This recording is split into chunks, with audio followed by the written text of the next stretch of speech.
and it would be their private issue.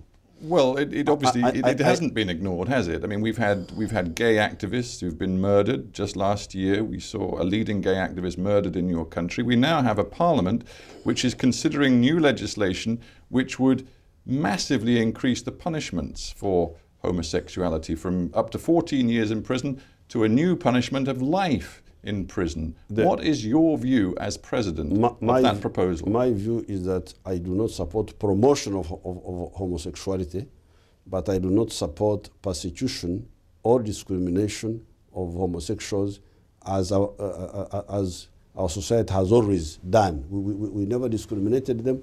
We never marginalized them or discriminated against them. But Mr. President, what people resent is promotion. If the Parliament passes this legislation pushing for life imprisonment for homosexuality, will you block that legislation? It will depend what the life sentence is for. Is it for promotion, for instance, recruiting young children into that practice by offering money? That's where the problem is. Inducement, manipulating, using money which they collect from the West. That's what I would also not like. You yourself said just a couple of years ago, you said gay relationships are against God's will.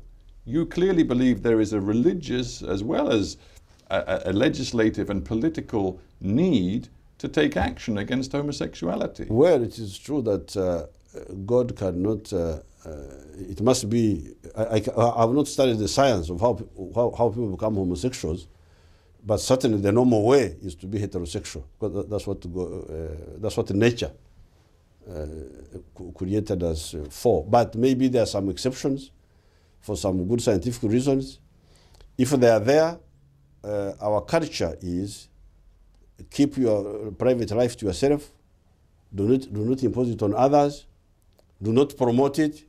Just keep your own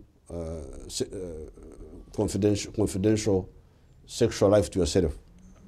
A final thought on this. Barack Obama, for one, but other Western leaders as well, have said that they will tie future aid and development funding in a host of countries, including yours, to what they see on the human rights front, but particularly on these gender and sexual identity issues.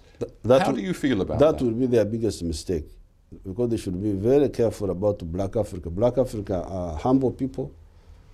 We never impose our views on anybody else. We are not like Europeans or like Arabs who want to impose their views. I normally tell people that when I hear Arabs talking of haram, that's something which is haram.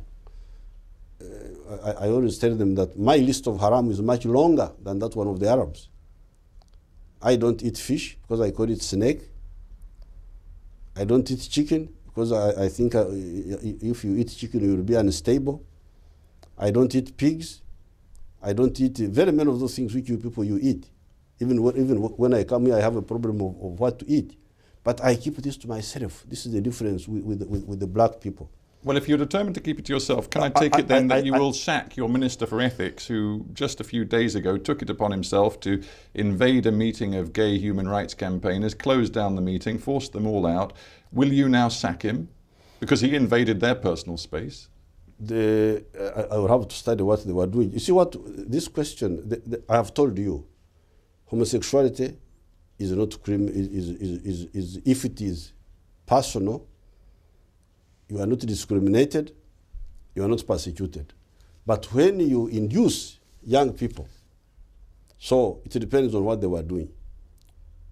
Those homosexuals, what were they doing? You told me when I mentioned Barack Obama's position on this that you said, Western governments and leaders, they need to be careful. Let's just explore that idea a bit further. You said not so long ago, Western countries do not listen carefully. They are full of themselves. They think they know everything. Sounds like you are rather frustrated in your relations with what are supposed to be some of your closest partners in Western capitals. Well, they are our close partners, but they should avoid, like this one of saying, tying aid to promoting homosexuality. I can tell you many African people will not accept it. Let's, and it will be a very big mistake. Yeah, let's just talk then about what you are doing with the United States, for example. At the moment, I believe they have 100 military advisors working closely with your government. I know they've given you tens of millions of dollars of military assistance, all of it, I think, aimed to fight the Lord's Resistance Army, the insurgent group who've done so much damage, killed so many people in the north of your country. Is it your belief that with US assistance, even though the leader, Joseph Kony, is no longer in your country, that you can now, once and for all, destroy the Lord's Resistance Army? We defeated that group. That's why they fled very far from Uganda. They are now in Central African Republic and very, very far, about 1,000 miles away. So what are these military advisors for then? To help working with the US people and with those countries where the remnants of Kony's people are, to help those countries to stop Kony from killing and kidnapping. So I suppose my question is, are Ugandan forces going to go after Kony and his people, wherever they are? They're already doing it. So you're going to go into the Central African Republic? We are already there. Yeah, and you're going to take this to the very end. You think there is a military solution to this, do you? Oh yes, oh yes. There is a military solution. It has already pacified the whole of Uganda. The whole of Southern Sudan is peaceful from Kony activities. He's only now in Central African Republic. We can hunt him there, and there are just a few remnants. They are much less than they used to be.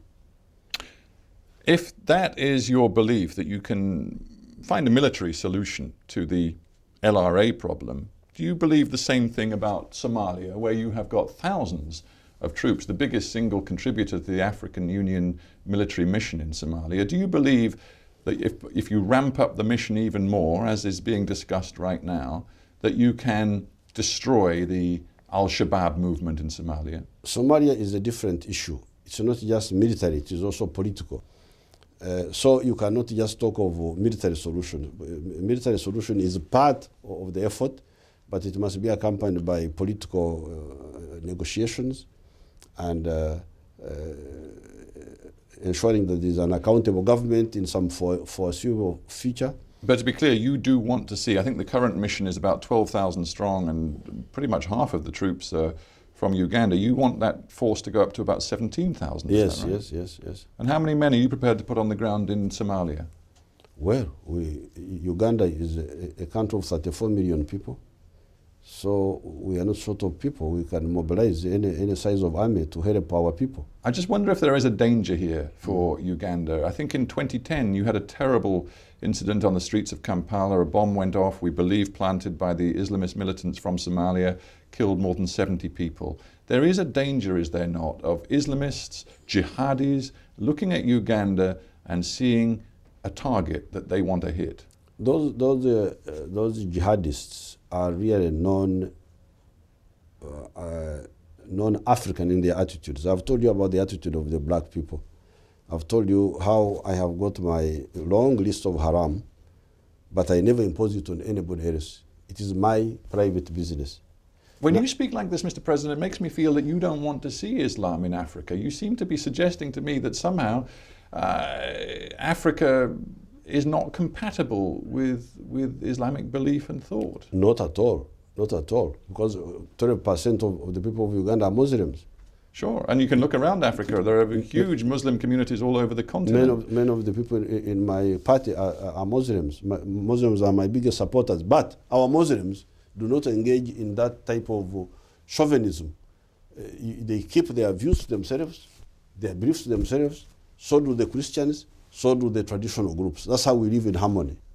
I just wonder whether you look at your long rule and at your your beyond borders engagements with your military forces, a long and extraordinarily costly engagement in the Democratic Republic of Congo from 98 to 2003, the forces that you've now got in Somalia, the forces you've got in Central African Republic fighting the LRA, whether you believe that in the end you've resorted too often to military solutions.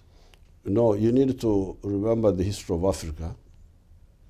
Our brothers in Mozambique got their freedom because they were assisted by Tanzania, by Zambia. That's how they were able to defeat the Portuguese. We were able to defeat Idi Amin because we were assisted by Tanzania, by Zambia, by Mozambique. Africa has come this far because where we work together, we move forward. We worked together and defeated the white racists in Southern Africa, in Mozambique, in Zimbabwe, in Angola. We defeated Idi Amin, and we are ready to work together to defeat these foreigners who are coming with these chauvinistic ideas from the Middle East to implant them in our continent. In our continent, we black people, we live and let live. We never try to impose our views on anybody else. Like this business of saying, I will not give you aid unless you change your position on homosexuals. And yet for us, we have got our own way of how we have dealt with homosexuals before we even came in contact with the Europeans. Why don't they let them handle it our way? Keep out. Absolutely. Before we end, then, before we end, Mr. President, a man you know well, George Kanyahamba, who's a former minister. I think he was a former Supreme Court Justice for you. He said not long ago, he said, if the YOWERI Museveni of 1986 were to meet the YOWERI Museveni of today, they would fight on sight. In fact, he said they would probably shoot each other. Is that true? No, it is the same YOWERI Museveni. He was for democracy and for socio-economic transformation. It's the same YOWERI Museveni, no change at all. Are you sure he's as convinced and as strictly sticking to his principles today as he was then? Absolutely, even more than that time, because I'm now more informed. I have got more facts, more exposure. I know how to run governments, which I didn't know very well at the beginning. I was just an idealist, but I know how to deal with the policy issues now. President Museveni, we have to end there, but thank you very much for being on Hard Talk.